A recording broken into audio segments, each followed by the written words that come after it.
It was a normal morning at the airport. People moved around quickly. Some were in a rush. Some looked tired. Others were quietly excited to go home, or maybe far away. In the middle of all that, a woman walked slowly and calmly toward Gate 6. She wasn't loud. She didn't wear anything too flashy. But still, she stood out. Her name was Zora Williams. She wore a simple white coat, clean black pants, and soft gold earrings. She carried a small designer bag and walked with quiet confidence. Her steps were soft, but full of power. She was flying first class. But as soon as she reached the gate, everything changed. Scene: the gate. There were two lines at Gate 6. One was for first-class passengers. The other was for economy. Zora walked to the first-class line and showed her ticket. The woman behind the desk looked up, confused. "Excuse me," she said sharply. "This line is only for first class." Zora nodded politely. "Yes, this is my seat." The woman blinked and looked at the ticket again. She frowned. Behind her, another gate agent came closer, a man with a stiff smile. He leaned over and whispered something to the woman. Then the man looked at Zora and said, "Ma'am, this must be a mistake. We don't want any problems. Please go to the other line." Zora stood still. People in the first-class line were now watching. Some whispered. Some looked away. A few pulled out their phones. Zora didn't argue. She didn't raise her voice. She simply said, "I believe this is the right line. I paid for my seat." The man laughed a little, then stepped forward. "Look," he said, lowering his voice, "we see this kind of thing all the time. People trying to sneak into the front." Zora's eyes stayed calm, but her heart beat a little faster. Not with fear, with disappointment. Scene: the insult. Another passenger stepped forward, a white woman in a fancy jacket. She turned to Zora and said with a fake smile, "Honey, maybe you're at the wrong gate." The man behind her laughed. Zora looked at all of them. Her face didn't change. She could have shouted. She could have told them who she was. She could have made a scene. But she didn't. Instead, she reached into her bag and pulled out her phone. She walked to the side, away from the line, and made a call. She spoke quietly. "Hi. Yes, it's me. I need you to listen carefully." Scene: silent tension. The agents kept checking other passengers in. But they kept looking at Zora, whispering to each other. One of them said, "Who does she think she is?" Another laughed and said, "Watch, she'll end up in economy with a sandwich and no legroom." But a few passengers looked uncomfortable now. They could feel it. Something was wrong here. Zora ended her call. She didn't shout. She didn't explain. She just stood quietly at the side, holding her ticket and her phone. And somehow, that silence felt louder than any scream. Narration/voiceover, soft music. Sometimes, the worst disrespect doesn't come in words. It comes in the way people look at you. The way they doubt you. The way they decide, without knowing you, that you don't belong. Scene: time passes. 10 minutes went by. Then 15. Zora was still waiting. Still calm. Still watching. And then, something happened. Scene: the reaction begins. A man in a navy blue suit walked quickly toward the gate. He wasn't just any staff member. He looked important. He carried a badge that read Senior Operations. The rude gate agents froze. He looked around, then walked straight to Zora. "Ms. Williams," he asked, politely. Zora nodded. "I'm so sorry for what happened," he said, his voice low but serious. "We've been informed. Please come with me." Now the rude agents looked truly confused. "Wait," one of them said. "What's going on?" The man didn't answer them. He just turned to Zora and said, "Your seat is ready, and so is our apology." After Zora Williams walked through the gate, the air felt different. The staff were still standing in place, unsure of what had just happened. They whispered to each other, eyes wide. They were used to dealing with first-class passengers, but this situation, they had never seen anything like it. But Zara wasn't thinking about them anymore. She had moved on. The senior operations man, Mr. Williams, led her down a hallway. His tone was polite, but there was something more in his voice, a sense of urgency. "Ms. Williams, I must apologize for the confusion earlier," he said. "This shouldn't have happened. We've already made arrangements. Please follow me." Zara nodded quietly. She didn't argue. She didn't need to. She had already decided. This was about something bigger than just this flight, bigger than the staff at Gate 6. This was about respect. As they walked, Mr. Williams gave Zara a few polite glances, his posture stiff, but she didn't seem to mind. Zara didn't need sympathy. She didn't need apologies. She needed change. They reached the plane. A stewardess greeted them with a warm smile. The door opened, and Zara walked inside the first-class cabin. It was exactly as she had expected. Soft lighting, plush seats, a quiet, peaceful atmosphere. The stewardess guided her to her seat. Zara sat down gracefully, her posture perfect. The plane was slowly filling with passengers, but there was a silence around Zara that felt almost heavy. No one dared to speak. Her phone buzzed. Zara didn't look at it. She simply placed it on the tray table, her fingers brushing over the screen.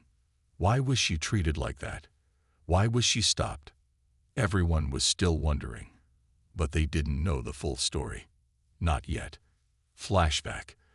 A life built in silence. Zara had always been an observer.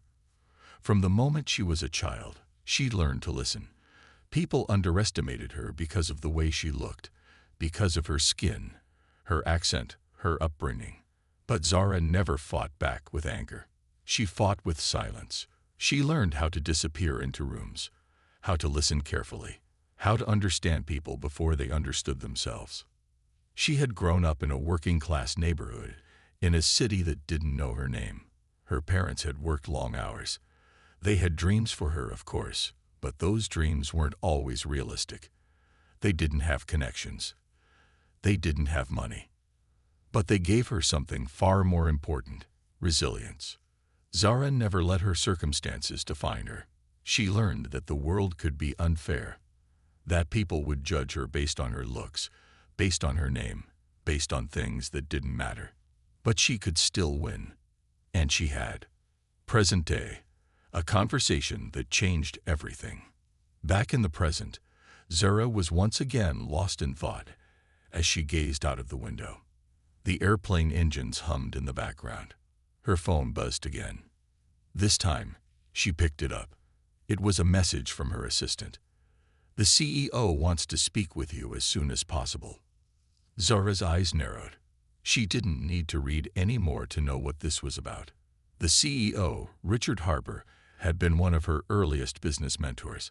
When Zara had started her company, Richard had helped her navigate the complicated world of aviation. But now, after everything that had happened at the gate, she knew it was time to confront him. She took a deep breath, set her phone down, and waited for the plane to take off. The cabin doors closed. The plane began to move. Scene. CEO's call. As the plane reached cruising altitude, Zara's phone rang again. She answered it without hesitation. "Zara." Richard's voice came through the speaker. "I'm so sorry. We've received reports about what happened. I want to make sure we're doing everything we can to fix this." Zara let the silence hang between them for a moment. "Richard, this isn't just about what happened today," she said quietly. "It's about what happens every day." Richard hesitated. "What do you mean?" She took a deep breath. "You know the stories. People of color being treated like they don't belong, being questioned, ignored, passed over." "I know, Zara, but we've been working on diversity initiatives." "This isn't about programs," Zara interrupted, her voice steady but firm. "This is about respect.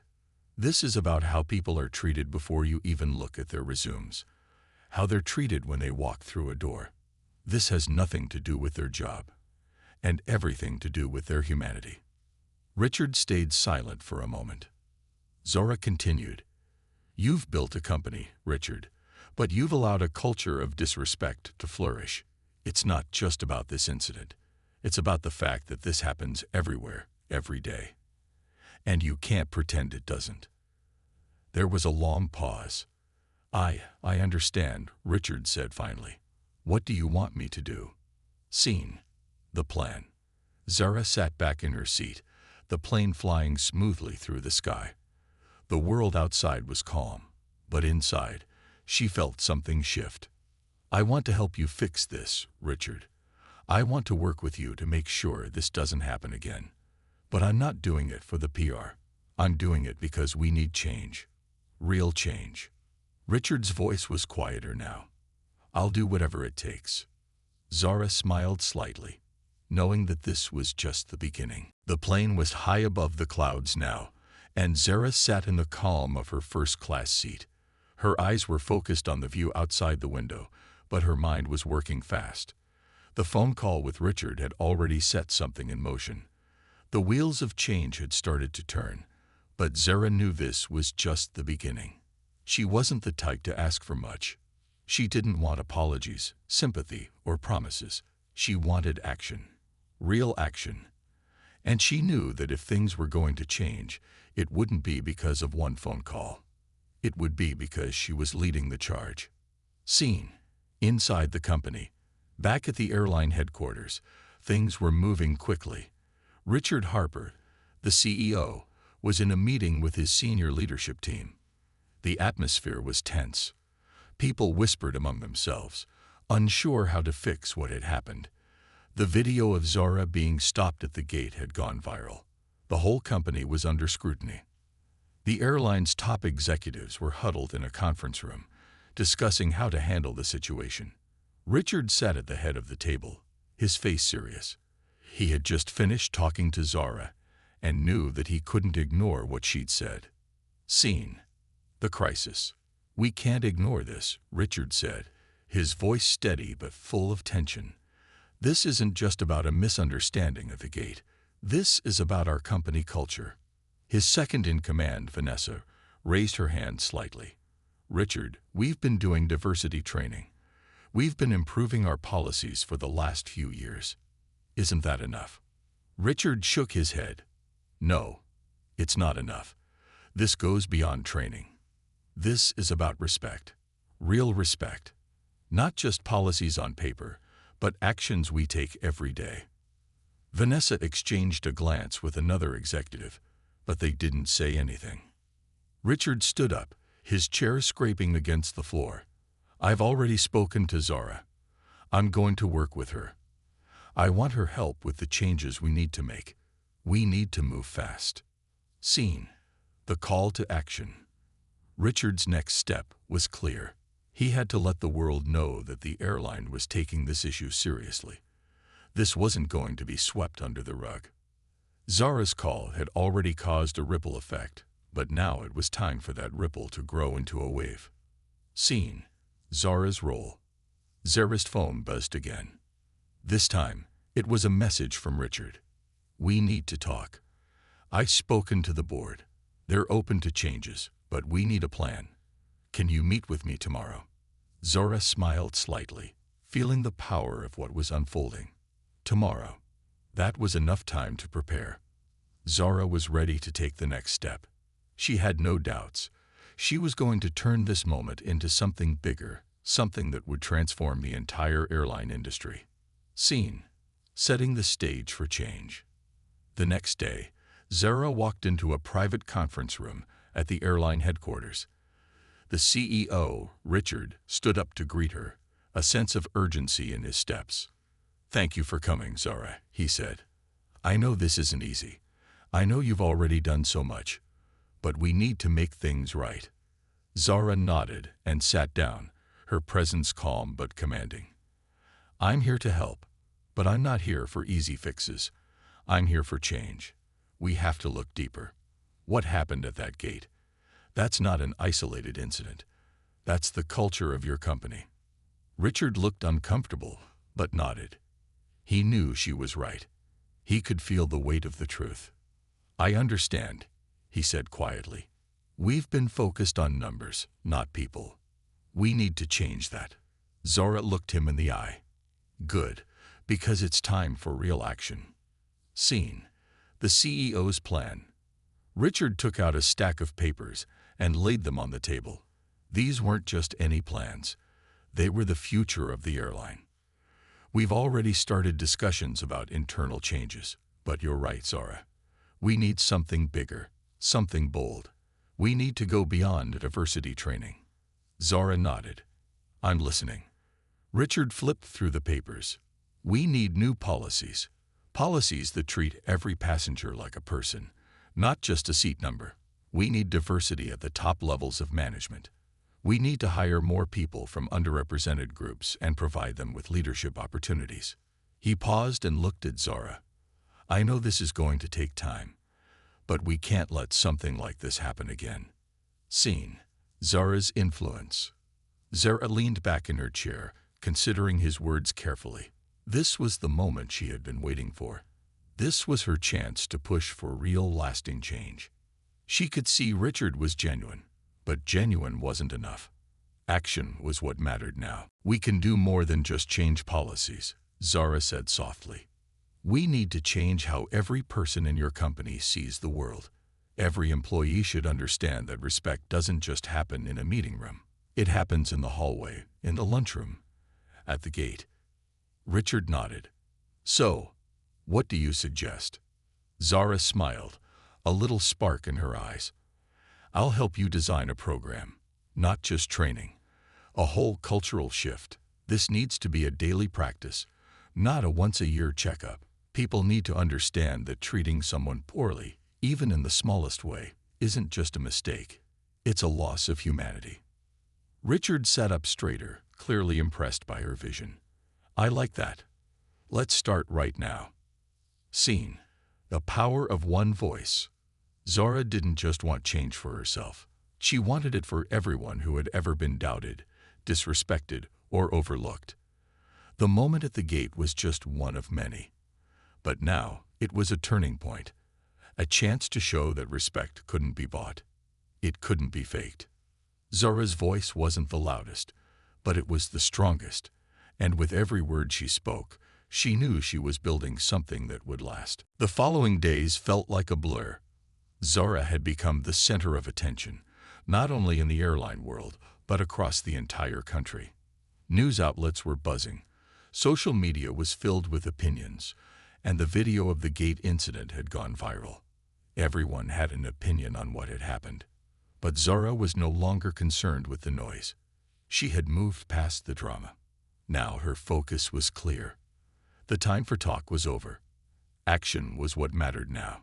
Scene: Zara's determination. Zara sat at the head of a large conference table, facing Richard and the airline's senior leadership team. The room was full of tension. Executives shuffled papers, unsure of what to say or how to handle the situation. Zara's presence in the room felt different now. She wasn't just a passenger anymore. She wasn't just an outsider. She was a force of change. Richard stood up first. Thank you for joining us today, he began, his voice steady. We've invited Zara to discuss the next steps in our journey. We can't move forward without acknowledging the mistakes we've made, and Zara has agreed to help us. Before Richard could finish, Zara interrupted him. Her voice was calm, but filled with purpose. It's not enough, she said, her eyes locking with each person in the room. You think by saying sorry and promising to do better, everything will be okay. But it's not enough. Not anymore. This goes beyond apologies. This goes to the heart of the culture in this company. The executives exchanged uncomfortable glances. Richard looked at Zara, then back at the group. He could feel the weight of her words. Scene: the call to action. Zara's gaze never wavered as she addressed the group. She was no longer the woman who had been disrespected at the gate. Now she was the woman who was going to make sure that no one else would be treated the same way. Policies are only words on paper until they are acted on. And the way you've been treating your passengers, it's more than just bad service. It's disrespect.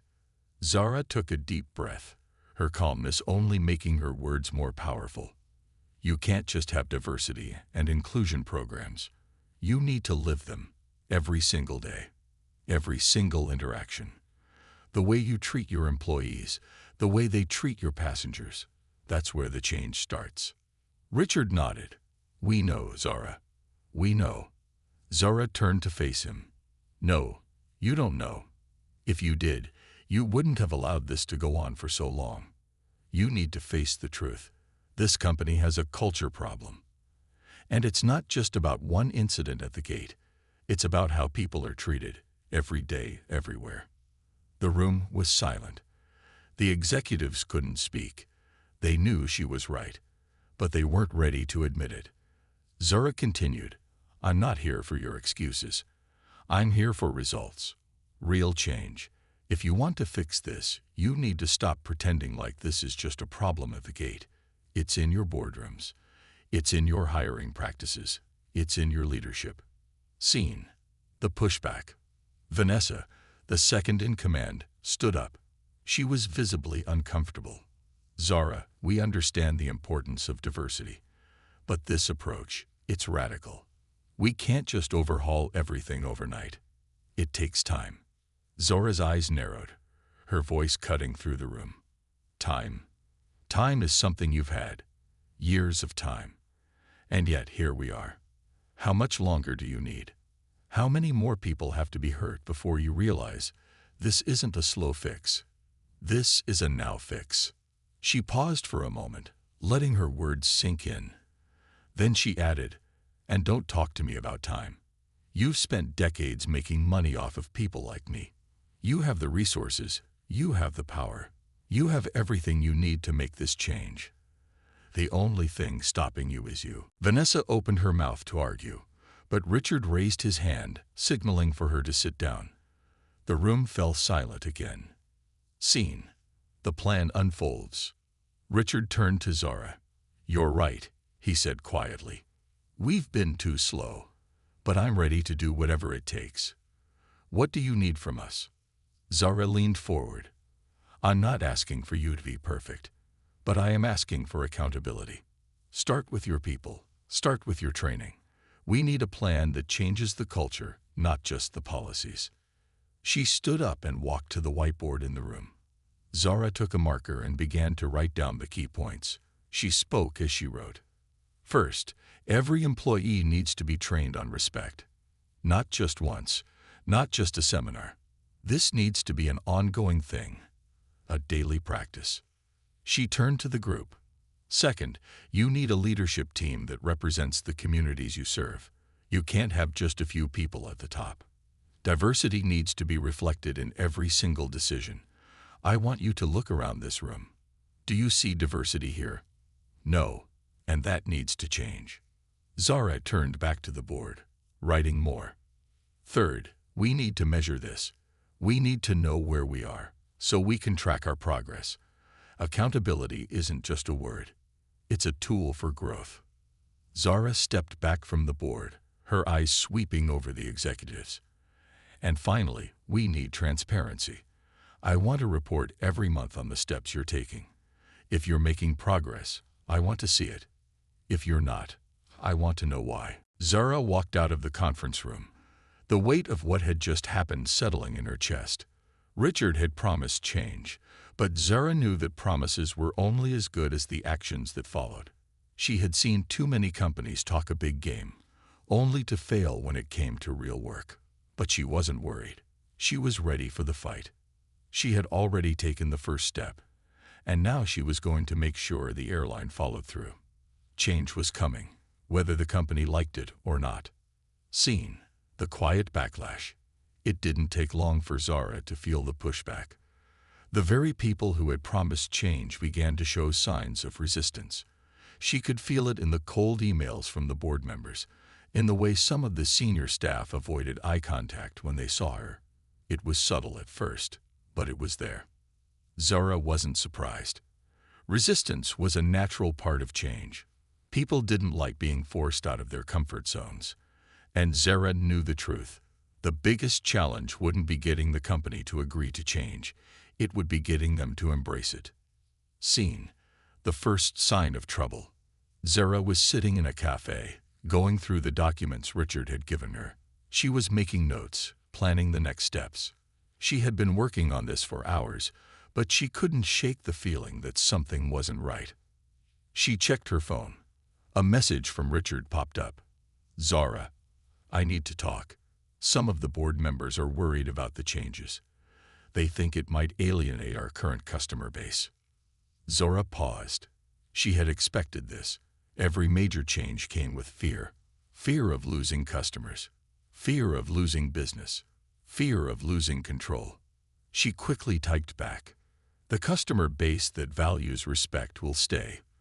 The ones who don't, we don't need them. Let's focus on the people who believe in what we're doing." She hit send, then sat back, feeling a weight on her shoulders. Richard's response came almost immediately. "I agree, but we need to tread carefully. We can't alienate people too quickly." Zara's mind was racing. Tread carefully. That was the problem. Careful was what had gotten the company into trouble in the first place. If they wanted to make real change, they couldn't move in half measures. They had to go all in. Scene: the pushback gets stronger. The days following that conversation were filled with subtle yet unmistakable signs that the company was starting to resist Zara's vision.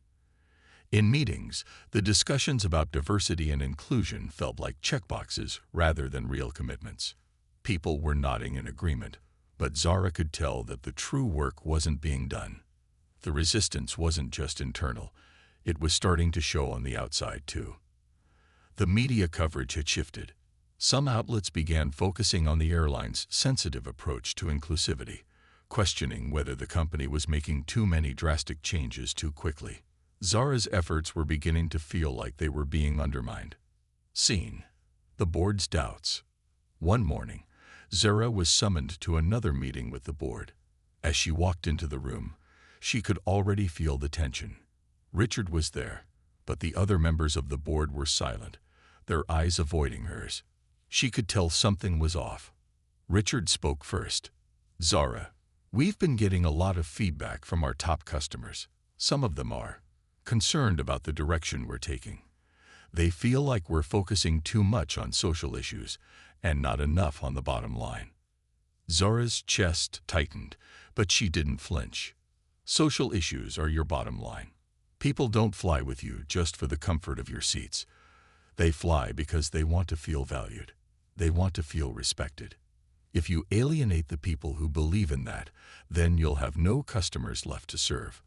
There was a long silence. Then one of the board members, a man named Thomas, spoke up. "You're asking us to take risks we aren't ready for, Zara. We're a business, not a social movement." Zara's voice was calm, but there was a fire in her eyes. "The risks you're afraid of aren't real risks. The real risk is maintaining a culture that doesn't respect people. That's a risk you can't afford to take. If you keep thinking of respect as a trend, you'll lose everything." Richard sat quietly, unsure of how to respond. It was clear that the pressure was building. The resistance was stronger than ever. Scene: the breaking point. That evening, Zara sat alone in her hotel room. She stared at the skyline, her thoughts swirling. Was it worth it? Was she willing to risk everything, her reputation, her time, even her peace of mind for this fight? The answer was clear. Yes. Zara wasn't in this for herself. She was in it for the millions of people who had been treated poorly for too long. For the woman who had been denied a seat in first class. For the man who had been told his credit card wasn't good enough. For the countless others who had suffered in silence. Zara was their voice. The weight of her mission was heavy, but it was the right weight. She stood up and walked over to her phone. She sent a message to Richard. "We can't let fear control us. We've already come too far. If we back down now, everything we've worked for will be meaningless." The response came quickly. "I understand, Zara. I'm with you. Let's do this the right way, no matter what. The day after Zora's speech to the airline's employees, something in the air felt different. The shift had been undeniable. What had once been a quiet ripple of resistance now felt like a full-on storm. Zora had expected pushback, but what came next was far more intense than she had imagined. The company had already started to see the fallout from their decision to take Zora's approach seriously. The media had gone from praising the airline's commitment to inclusivity to questioning whether they were changing too much, too fast. Zora had expected the resistance from the inside. She had braced herself for the pushback. But what she hadn't expected was the full-scale backlash from the public. People who felt like the changes were too radical, too threatening to the system they had grown comfortable with. Scene: the media firestorm. It started small. An article here, a tweet there. But soon, Zora found herself in the middle of a media firestorm. The headlines became more aggressive. Airline bows to radical demands. Customers furious. Diversity push alienates loyal travelers. What's really happening? Is this the end of comfort in the skies? Zora had prepared herself for the negativity, but reading these words made the weight of it all feel real. People were angry. Some didn't understand why the company was making such big changes. Others felt it was unnecessary, unfair. But Zora didn't flinch. She knew this was part of the fight. Every change that mattered came with resistance. She had to stay focused on the bigger picture. Still, the emotional toll of being at the center of so much negativity took its toll. Her phone buzzed constantly. News outlets, critics, even former employees voicing their frustrations. Scene: the personal strain. Zora found herself retreating into her hotel room more and more. The constant stream of messages and calls felt overwhelming. She hadn't expected to feel so isolated in this fight. She hadn't anticipated how personally the public's reaction would hit her. Late one night, Zora sat alone at her desk. The weight of the world felt like it was pressing down on her shoulders. The phone rang again, and she let out a tired sigh. She checked the screen. It was Richard. "Zora," he said, his voice softer than usual. "We're getting pressure from all sides. The board is starting to question whether this is sustainable. They're worried about the fallout." Zora's heart sank, but she refused to let her voice show the doubt that was creeping in. "We knew this wouldn't be easy, Richard. This is exactly what happens when you try to make real change. People don't like it." "I know," he said, "but I'm afraid it might be too much. We've lost some major clients, and even some of our employees are starting to push back." Zora stood up and walked to the window, staring out at the city lights below. "I didn't start this fight to back down now. We've started something that can't be undone. We can't stop just because it's hard. If we don't do this, what's the point of all the work we've done?" There was a long silence. Finally, Richard spoke, his voice strained. "You're right. But we need a way to calm the storm. Can you help us find a balance?" Zora clenched her fists. A balance. What did that even mean? She had spent her entire life trying to find a balance, trying to fit in, trying to make everyone else comfortable. But now, she wasn't interested in making people comfortable anymore. She was interested in making them respect each other. "I don't want a balance," Zora said firmly. "What we need is to stand firm. If we start backing down now, it's all over." Scene: the turning point. As the days passed, the pressure on the airline grew. But so did the pressure on Zora. One afternoon, while meeting with some of the airline's top executives, a board member named Sandra stood up, her voice trembling with frustration. "Zora, we've given you everything you asked for. Diversity initiatives, staff training. But it's not enough. We can't keep losing clients because we're pushing too hard. We have to find a way to compromise." Zora felt the weight of Sandra's words. For a brief moment, she questioned whether she had pushed too hard. Was there room for compromise? Had she gone too far? The self-doubt crept in like a shadow. But then she remembered the people, the countless individuals who had faced discrimination, who had felt the sting of disrespect in every corner of the world. This was not just about business. It was about making sure that those people's voices were heard too. She stood up slowly, her hands gripping the sides of the chair. Compromise? She asked quietly. What exactly are we compromising? Respect. That's not something you can compromise on. People's dignity is not negotiable. Scene: the ultimatum. Later that evening, Zara received a call that would change everything. Richard's voice was strained, and she could hear the frustration in his tone. "We need to talk," he said. "The board is threatening to pull out. They say we've gone too far. Some of the major investors want to step away if we continue down this path. I don't know how much longer we can keep this going." Zara paused. For a moment, she didn't know what to say. How far was she willing to go? Was she willing to lose everything? Her job, her career, her peace of mind, for a cause that seemed to be spiraling out of control. But then she thought of all the people who had supported her. The ones who had sent messages of encouragement. The ones who had shared their stories of discrimination and inequality. They were counting on her, and Zara wasn't going to back down. "Tell them," she said, her voice firm, "that I'm not backing down. I'm not doing this for money. I'm not doing this for fame. I'm doing this for what's right. If they want to walk away, they can. But I'm not giving up." Scene: the storm gathers. The next few days were filled with long, tense meetings. The tension was palpable. Zara could feel the walls closing in. The company was on the edge of collapse, torn between the promise of change and the pressure to maintain the status quo. Outside, the media continued to churn out negative headlines, criticizing the airline's direction. Zara felt like she was in the eye of a storm, but she knew that this was the moment of truth. The company couldn't continue to exist in two worlds. It had to choose. The boardroom was tense. The walls seemed to close in as Zara stood before the top executives, including Richard, who looked like he hadn't slept in days. The same faces that had questioned her decisions, who had expressed doubts, were now waiting to see if Zara would crumble under the pressure. The stakes had never been higher. The company was on the brink. On one side, there were those who believed in Zara's vision for a more inclusive, respectful airline.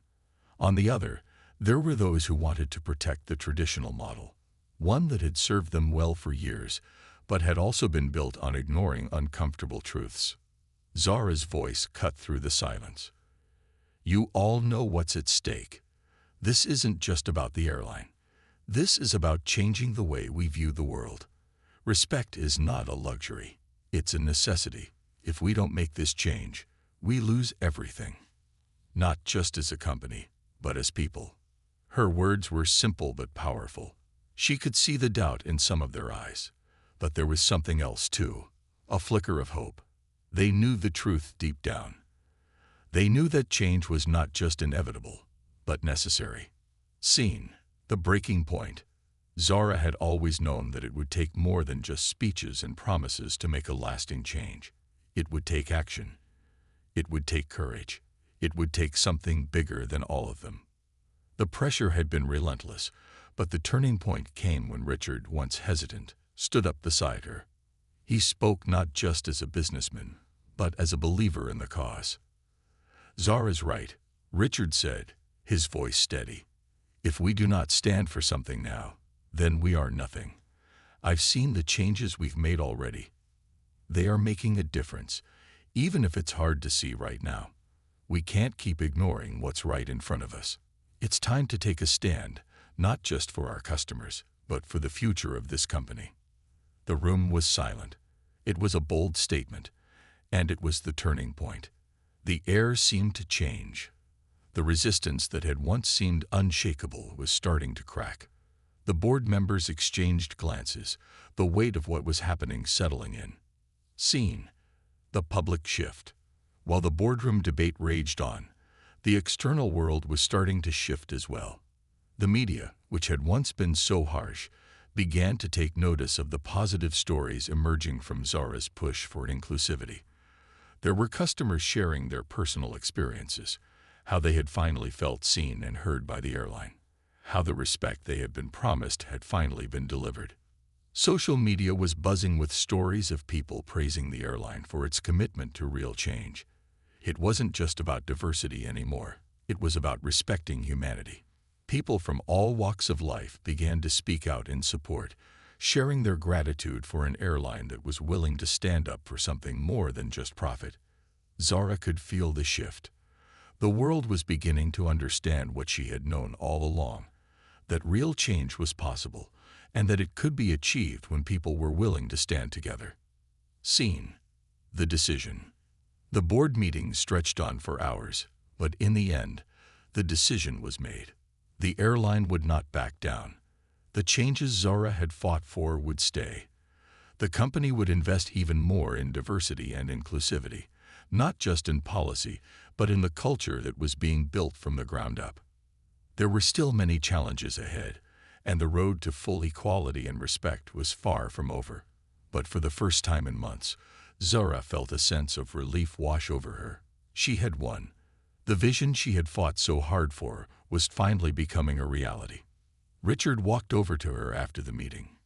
"You did it, Zara. We did it." Zara smiled, but it was a smile of quiet satisfaction, not pride. "We're just getting started." Scene: the celebration. The following weeks were a blur. The changes Zara had fought for were beginning to take root.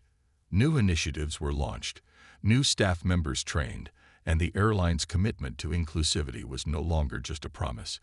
It was a promise fulfilled. Customers began to notice, and the company's reputation slowly started to shift. Zara was there every step of the way, leading, guiding, and inspiring the team to stay focused on what mattered: respect, dignity, equality. One evening, Zara stood on the balcony of her apartment, looking out over the city. It was quiet now, but she knew the battle wasn't over. There were always going to be challenges. There would always be people who resisted change, who were afraid of what it meant. But Zara wasn't afraid. She had fought for what was right, and she had won. Scene: the legacy. Months later, Zara found herself walking through the airport once again, but this time it was different. As she moved through the terminals, she noticed something new, something that had not been there before. The faces of the passengers. They were all different. There were people from all walks of life, people who looked like the world itself, people who felt welcome, valued, and respected. Zara smiled to herself. This was her legacy. She had fought not just for a seat in first class, but for a place for everyone, no matter their race, background, or story. It hadn't been easy, and it hadn't been fast, but it had been worth it.